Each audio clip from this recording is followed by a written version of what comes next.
mayroon pa rin need to reassess the peace and order na program ng plan ng PNP regarding dun sa mga atake ng NPA, especially dun sa mga probinsya. And then the second question, sir, malapit na yung birthday retirement ni PNP Bacal. So may shortlist na po ba tayo, sir? I'm sorry, what was the last part of the question? Yung malapit na po si PNP Chief Raul Bacal. So by September, magre-retiro na siya. May shortlist na po ba or meron na kayong gustong napiling pumalit sa kanya, sir? There is a short list, but I'll announce it at the appropriate time. Yung sa peace and order situation, wala tayong sinasabing perfecto na yung sistema, no? Pero ang hina-highlight natin, I think yung carnapping incidents are less than half of what it was last year. Ngayon, hindi lang naman sa PNP ang issue, di ba? Meron rin yung, siyempre sa LTO, meron sa insurance industry, meron yung medyo maraming factors do sa buong pagbubuwag natin itong mga carnapping syndicates. May mga kakuntsaba na hinahabol rin natin yan. Gusto ko lang i-highlight na di ba, pag meron mga iba nagsasabi pataas or para ang daming carnapping incidents, marami pa rin sa akin yung about 400 or so, no? Pero from 1,000 to bring it to about 400 or so, malaki-laki naman yata nagawa na ng ating anti-carnapping task forces, no?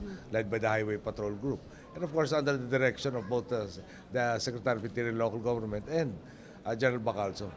Ngayon, with regards to sa attack dito sa detachment sa remote, huwag natin kalimutan, hindi naman talaga nadagdagan ng hanay ng kapulisan. Yung bilang nila nung martial law or nung EDSA is exactly the same as it is now. But we have a doubling of the population. So tinatask natin sila to do double the work with practically the same resources. That's why yung administrasyon natin talaga walang pigil na naghahanap ng paraan paano ba maging mas efficient sa paggagastos para mas maparami o mas maparami yung kanilang kasangkapan, yung kanilang pagsasanay, mabawasan yung kakulangan. No? At nire-review na rin po natin yung indexing na sistema sa pensyon na siyang nagpapahirap para magdagdag tayo sa hanay ng pareho ng kasunduluhan at kapulisan. Yung pag sinabi ko kasi index, yung sahod ng retiree, humahabol para sumusunod sa pagkada-increase ng ating mga actual na nasa serbisyo. So, yun po medyo malaking problema ating minana na ating kinukumpuni sa kasalukuyan. Okay, thank you, Mr. President. Thank you. Pa-clarify lang, sir, dun sa yung meeting nyo with the MILF leaders sa Tokyo. Just in general terms, ano ba yung pinag-usapan ninyo with the MILF? Kasi parang hindi masyadong wala masyadong detalye ng last. Well, yung detalye, obligasyon ng negotiating panels yun. Pero isa sa pinakamaganda, at palagay ko yun ang kung isa-summarize natin into one statement, pinakamagandang narinig ko kay Chairman Murad, nung sinabi niyang dapat yung ating mga negotiating panel, nakatugon na sila ay problem solver at hindi magkatunggali. No, yung we are not adversaries. No, we are here to solve the problems. Is I think the best thing I heard from him during the course of the roughly 2-hour meeting. Of course, marami pa ibang mga detalye. Napakita lang sa akin na maraming napakalapit na natin sa yung pareho yung definition more or less nung kung saan natin gusto patunguhan. Ngayon, pare-pareho yung magandang intensyon. Siyempre, yung detalye ang talaga magiging subukan yan. At yun ang trabaho ng negotiating panels na magre-resume, if I'm not mistaken, either by the 15th or the 22nd to thresh out the details. Sir, very clear na yung MILF wants, autonomy. Ano ba yung how much autonomy can we give them, sir, under the Constitution? Christine, detalye nga eh. Yung marami yung for instance, I'm really hard-pressed to put the details here at this point in time. Wala pa pinagkasunduan. Ayoko naman maging, para sabihin ng iba pa na kinakahon ko dito. Parang ano pa yung pag-uusap kung ikakahon na natin lahat. Yung detalye has to be with the negotiating panels as agreed upon by the chairman, no, and myself.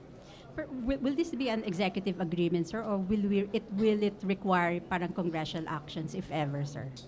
You're asking me to comment on something that is about to happen. Probably it will take congressional action also.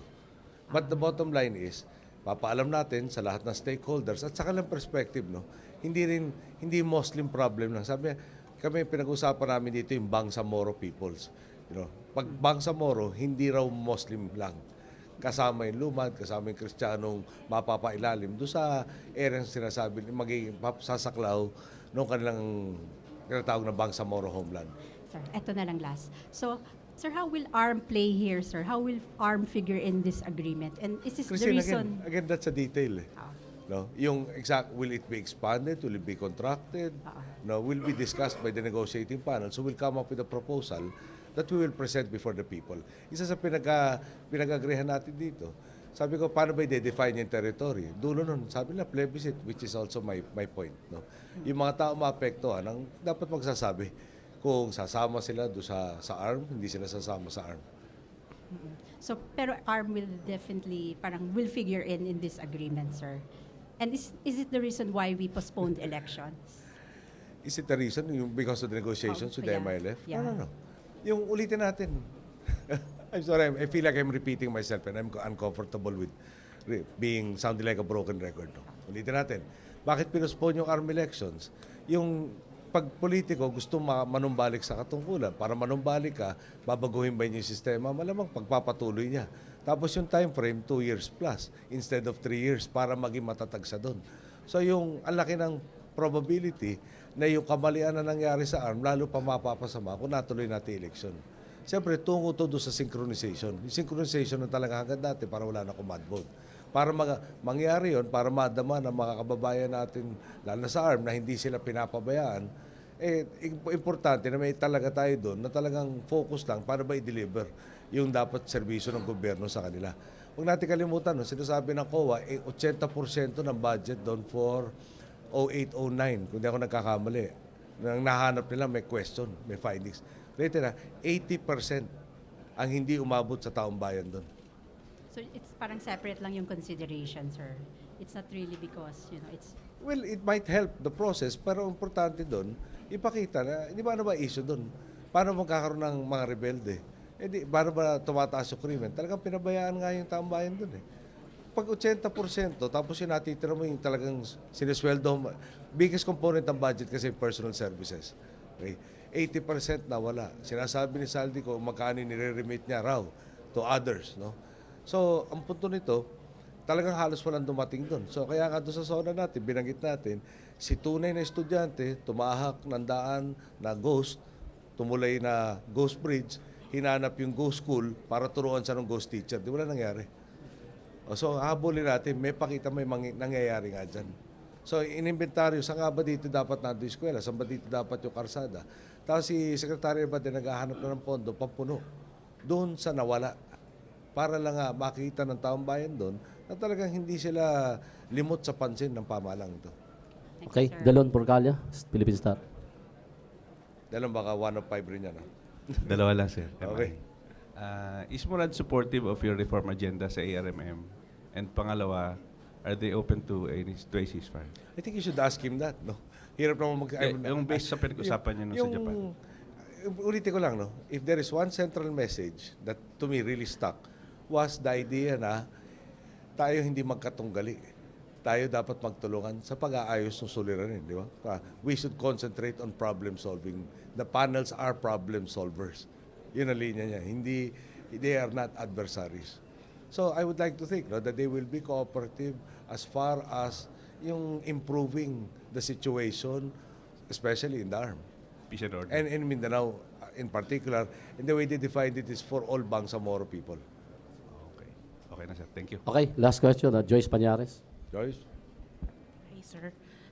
Sir, do you think it's time to reassess or to make a reassessment of our peace process with the CPP, NDF, NPA? Because when they kidnapped Lingig Mayor Dano, it was also the same time that our negotiator, Alexander Padilla, was meeting with Fidel Agkawili in Magallanes. Don't you think it was a bit treacherous of them? They were talking peace here in Manila and then they kidnapped the mayor in Surigao. Pag-usapan namin niya with the OPAP this afternoon.